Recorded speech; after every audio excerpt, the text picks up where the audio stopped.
I'm Loydeen. And I'm Heidi. And we are the U-Haulers. Hiya. Hi. So, we're together. Oh, yeah, I forgot that we're... Yes, together. We're in love, madly. Yeah. I don't think we've ever kissed on the podcast before. We have. In fact, our son, in his class, his friends, to tease him, pull up our podcast, and they like to choose the one where we're kissing. And he says, yeah, I had to watch you making out today as my friends would pull up your podcast and play it for the whole class. And then he says, and then I just start swinging.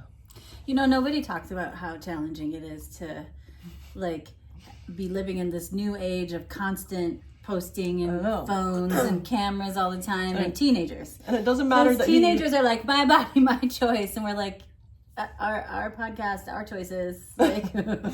And yeah.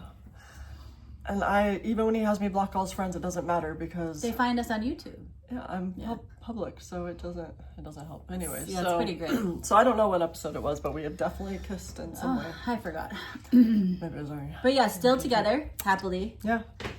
I mean, honestly, I think that there's a certain amount of gentleness that has come in based on the fact that we've weathered sort of our first disappointment, or not our first disappointment, but you know what I mean, our first oh, holy shit. Yeah. This is a thing, and are we going to survive it? And we both acknowledge that we want to survive it. We both acknowledge that this is where we want to be. And it's not not in a cheesy way, but almost like a recommitment of no, I'm choosing this. This is the thing I'm choosing. This is, and because life is hard and things are hard and surprises happen. And even if it's not a surprise, if it's something that you work on and it's a struggle, those things are challenging in a day in and day out intimate relationship, right?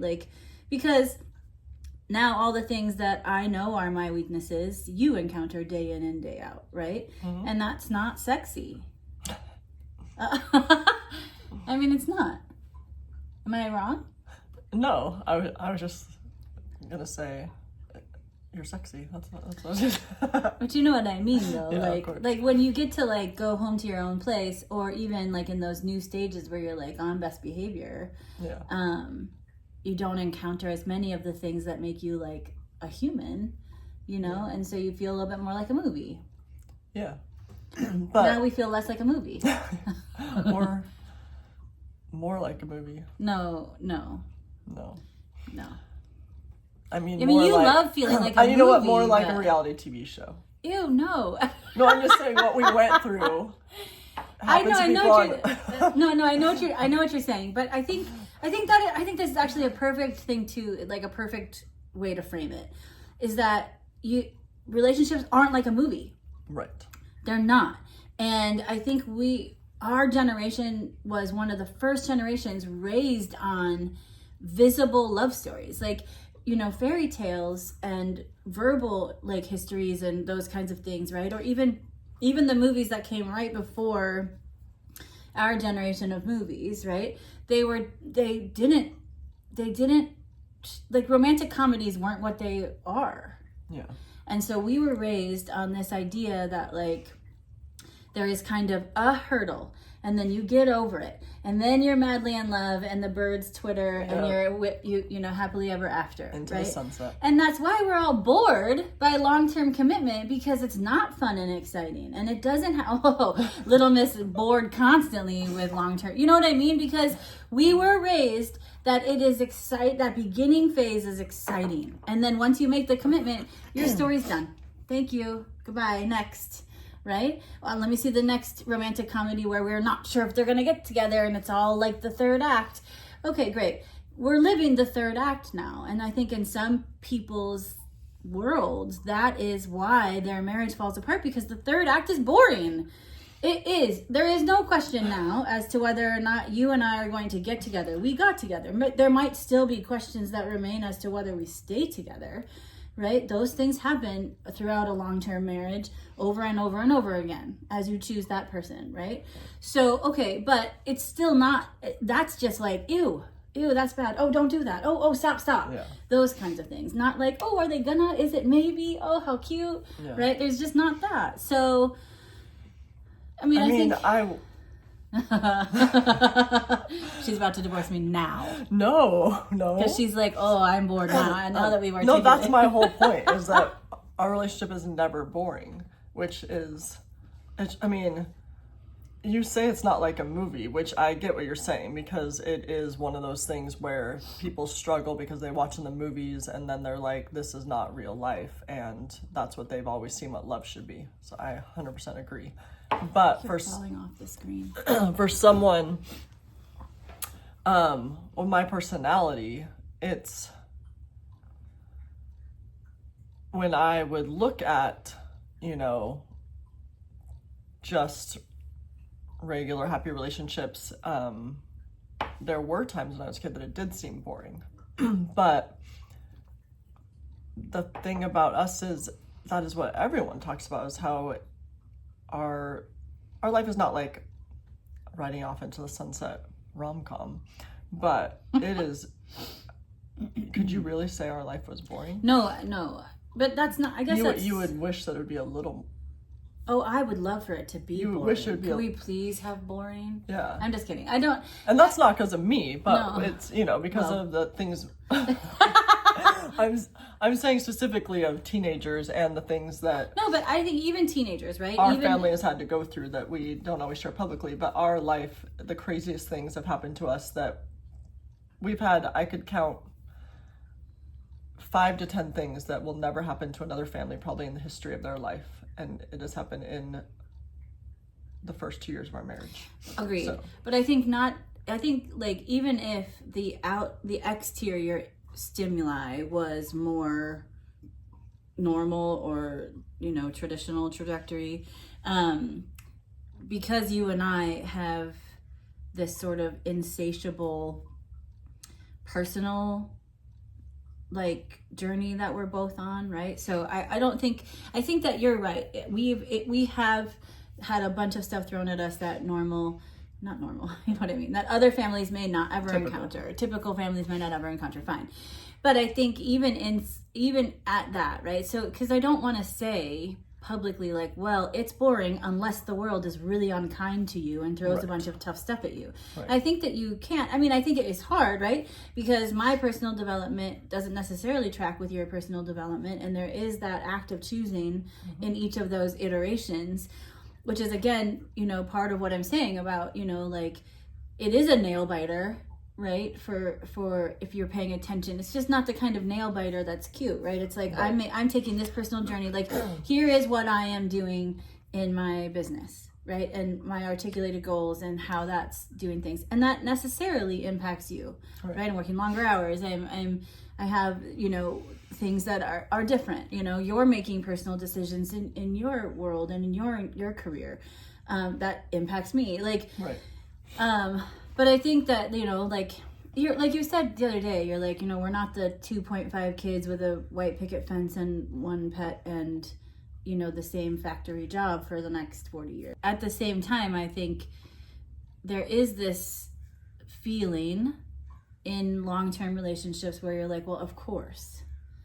And I don't know that, I think maybe this whole experience that we just went through takes away the well, of course, right? It makes us more present to nurturing the relationship in a way that that some people kind of take for granted, right?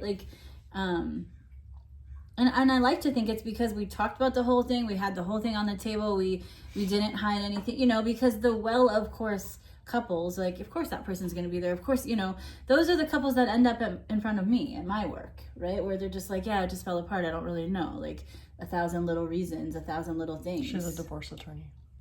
Haven't we talked about that before? Yeah, it's true. We have new people that watch all the time. Yeah, so, and it's those stories that are, they're not the saddest stories. Some of them even part very amicably and as friends, and they work through their agreements, and it's fine, but that it is the death of something. Yeah. And I think you and I, what we went through, how we dealt with it, how we managed it is what keeps, at least for now, is what's keeping us in a place where it's not something we take for, It's not, I don't take it for granted, I guess. Me neither. I mean, I think the truth of us is that we choose each other every day. And I mean, we have weathered an international pandemic that either threw people together or tore them apart. We have weathered... I mean, we didn't weather that. We started with that. Like, that was where we started. Yeah. So, I mean, I guess that is also something that, like, sets the tone for this life we're building, right? Because... And we have weathered dramatic changes in custody, and we have weathered teenagers, and we have weathered exes, and I mean, you know what I mean? Like, we just... it feels like there's a lot. We always choose each other, and I mean, there's no part of me that has any guess as if we are going to be, God willing, if we're, you know, health sticks with us, that we will be old together. Right. I mean, that is not a question in my mind. There's no, I can look all the way to my life and know I choose Heidi, and I mean, that's very sweet. But true. I mean, there's just no doubt. That's just a concrete thing. And when I said my vows to you, I mean, that's something we're very alike in, that we knew, like, we're choosing this forever. This isn't I hope it works out. I agree with that. And I think the reason that it's what I'm saying is exactly what you're saying, is that you're saying I choose you every day, and I'm saying I'm paying attention to the relationship because I'm not going to just bank on, like, well, of course. I think a lot of people come to this phase in their relationship and they're like, okay, now I'm going to just work really hard. Like, coast through. Yeah, I'm going to work really hard at this over here because this is here. This is guaranteed. Right. And I think, you know, like, we went on a date on Saturday. Yeah, we make sure we date. And, well, we haven't for a while. It's been a while. We'd spend time together. That is true. We spend time together. That's true. We make time for each other every day. That's real. We've had quite a few dates recently because I keep saying I want them. I know, but I mean, that's what I mean. Recently, I think we've started to okay, so sort of I thought you were saying the one we had, on... like, this weekend, and it had been a while. And I'm like, no, we went on that cute little date after work. It's been pretty consistent lately. Yeah. Right. But there was a period of time where we weren't really. Yeah, which is going to happen in life. Like, you were working 14 days straight or 19 days straight or whatever, you know what I mean? And I was doing the kids stuff, and we, you know, it was a finite amount of time, but we always circle back and go, okay. And we travel as a family, and we, you know, make sure that we... Well, and that, I mean, that is something that, you schedule a couple dates and... Mm-hmm. Although it was cute because we had gotten as a wedding present horseback riding on the beach at sunset. Yes. An experience from someone. Thank you very much, John. Yeah. And it was life-changing. Oh my God, it was amazing. And so we're in Mexico. I'm so dramatic. I just said it was life-changing. Yeah, I don't know that it was life-changing, but it was amazing. It was magical. Magical. There we go. And but, you know, we're sitting there talking in the hot tub, and I was like, yeah, but the kids will really want to go. And she's like, yeah, that'd be fun. Let's do the kids. And then maybe we'll do one other time. Yeah, there's going to be, like, obviously, like it was supposed to be on our honeymoon, and it just didn't work out, so we saved it, and then it was a cash gift for this specific thing, so we didn't have to use it at a certain resort, luckily. And so then we ended up being in a location that I could barter, and I ended up getting, for that price, all 5 of us to get to go. Yeah. And so it ended up being a family affair. And the kids were, I mean, to be honest with you, it was better. Yeah, well, one, because she was terrified, so it wouldn't have been romantic. I mean, this is a huge animal that is completely in charge of my destiny. We have horseback rode so many times as a family, but one time she got bucked off, or not. It wasn't that dramatic. But one of the other horses bit me or bit my horse or something. Yeah, your horse bit your horse. So she almost her horse bites my horse. My horse jolts forward. Oh, he went all the way up like this. That's what it was. He went all the way up, and you held on and then came back down. I don't think it was that dramatic, but it was something dramatic. No. Anyway, I said I would never ride horses again. The horse was vertical. Mm-hmm. Well, yeah, that makes sense then. Why did I get back on a horse? Well, because we had this great gift. Anyway, she didn't fall off, and then these horses wanted to race. Oh man, these horses. But there was also a baby. So her horse had a baby. A colt, yeah. A colt, and it would literally ride by the mom the whole way with us. But then if it would get too far in front, she would try to rein her horse back, but the horse was like, sorry, that's my baby. And it would go towards it. And then our son, Owen, was put on a donkey, a little donkey. He chose it. He chose it specifically. And it would run into the ocean. Oh my gosh, it was hilarious. But my horse just thought it should race all horses and race my daughter's horses and then would win. So I'm like screaming as it's bucking me, like, ah! Yeah, and then finally it would calm down, and then it would do it again. We raced so many times. It was great. It was really great. I've always wanted to go fast, going, into the water, along the water at sunset. It was like a dream come true because I thought we were just going to do a little stroll. It wasn't a little stroll. It was amazing. No, it was really, and I think because it was the 5 of us, it was the experience was that much fuller and richer, and I think that is also a part of compatibility at this phase in our relationship, right? Where it's like, all right, I had pictured this one thing, it's not going to look like that, so it looks like this, and kind of appreciating or even digging it, like not just like, oh, okay, I guess this was fine, but being like, oh man, this was kind of an added layer of magic. And I think you've taught me a lot about that, right? About like what? Finding the added layer of magic, so it doesn't look exactly like I had imagined it would look, but it looks like this, and maybe this is better. Yeah, right? And joy in the moment. Yeah, yes, you're very present. I'm very present, live in the moment, girl. Yeah, that's true. I'm very in my headspace in every moment, really. It's not, I don't really picture things the way that you picture things. Yeah, I was going to say, because I picture and plan things out in your head, and things occur to you and happen to you without any thought. Yeah, the world is coming at me fast. Yeah. Just constantly.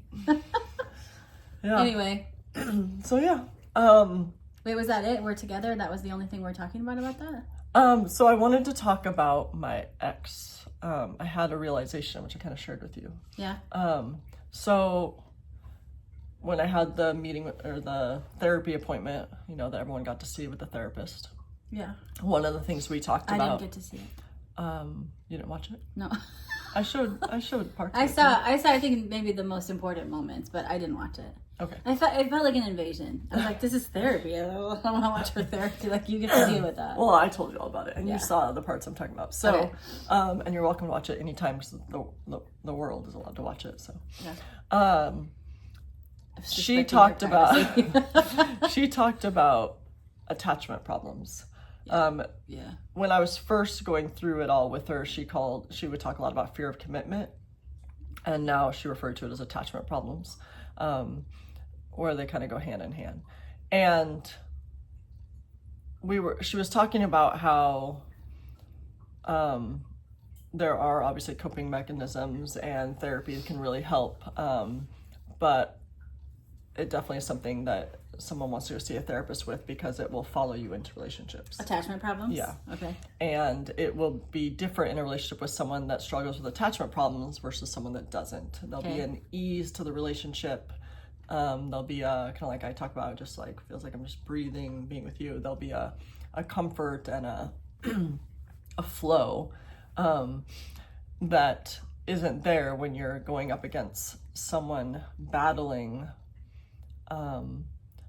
not the feeling of comfort in attachment.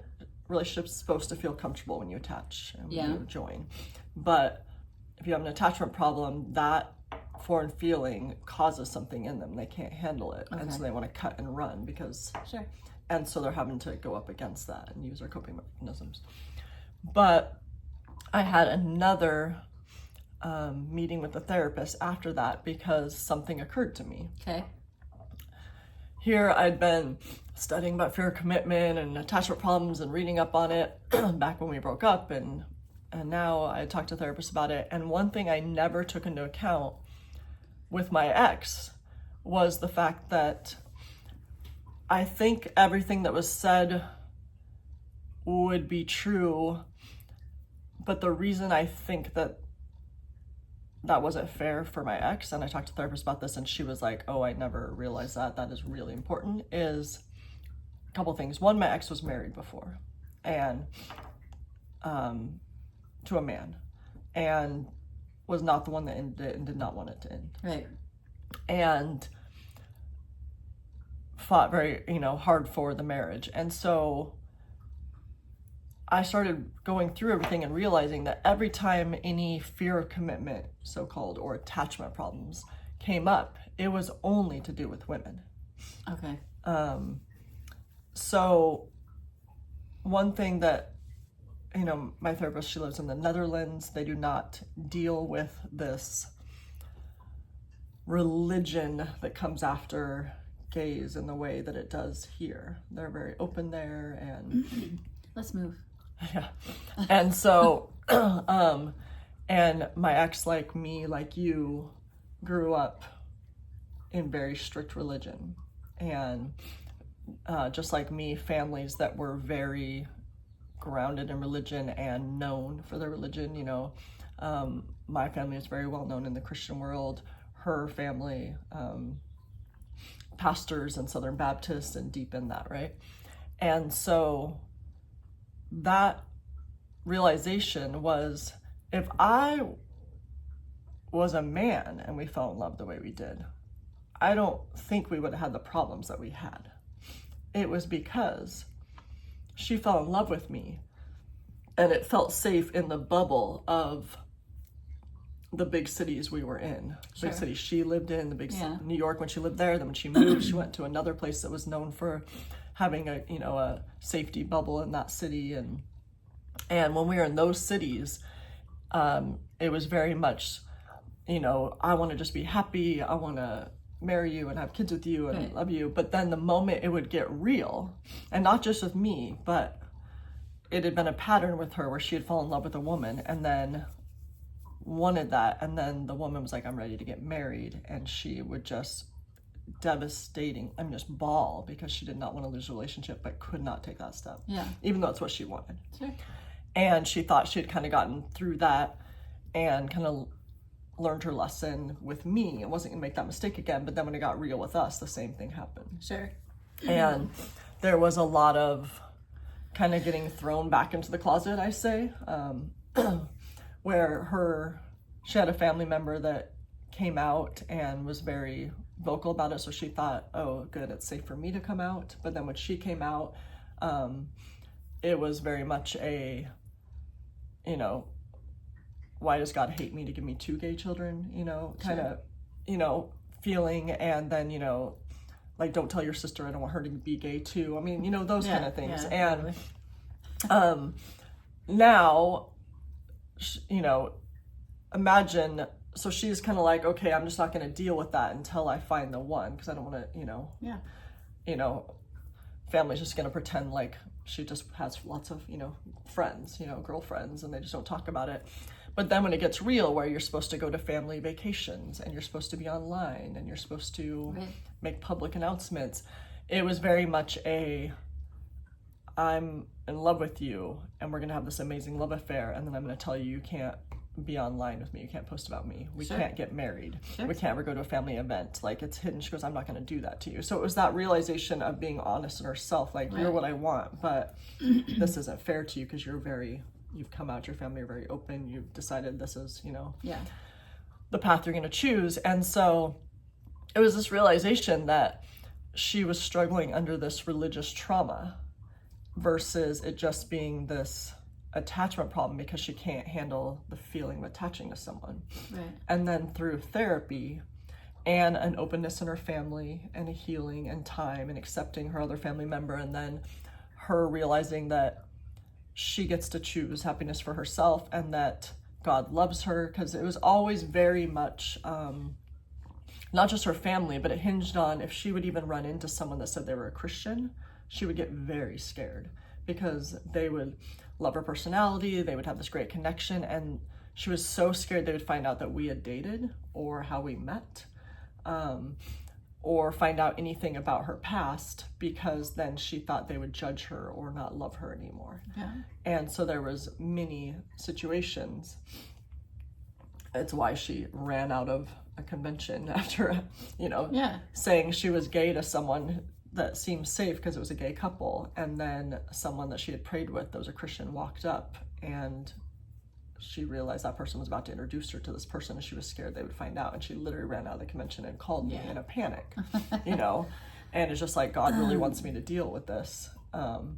And so all these things she went through, it made me realize it was time after time after time that she was just going up against this awful hate that she'd experienced and this, you know, damnation and all these things. And then luckily she started doing her own work and realizing that's not how God sees her. That's not, you know, love. That's not how Christianity should be. That's not religion. These people are just judging, you know, and then, and my family can't accept me, you know, all these things. And so that's why, because I just had this, and I could be wrong. I'm obviously not, you know, who knows, the future will tell, but that's why it seemed there was such a change, you know, when she went through all this, when I talked to her, versus before when she was struggling with it, because I don't think it was just rooted in this problem with attaching to people. I think it was the religious trauma of it all. And so I wanted the therapist's take on that, but I needed to also tell her, like, you got to understand. So I kind of gave her my own personal journey, and then told her, you know, stuff that had happened between me and my ex, and said this religious side of it. And she was like, wow, I never knew that. Right. That changes everything. Sure. You know what I mean? And so it was just, I thought, fair, since obviously I'm telling my side of the story, but I didn't think it was fair when I had this realization to put that on her, because it just didn't seem to match up, even though all the signs were there. And I was like, there's a piece missing.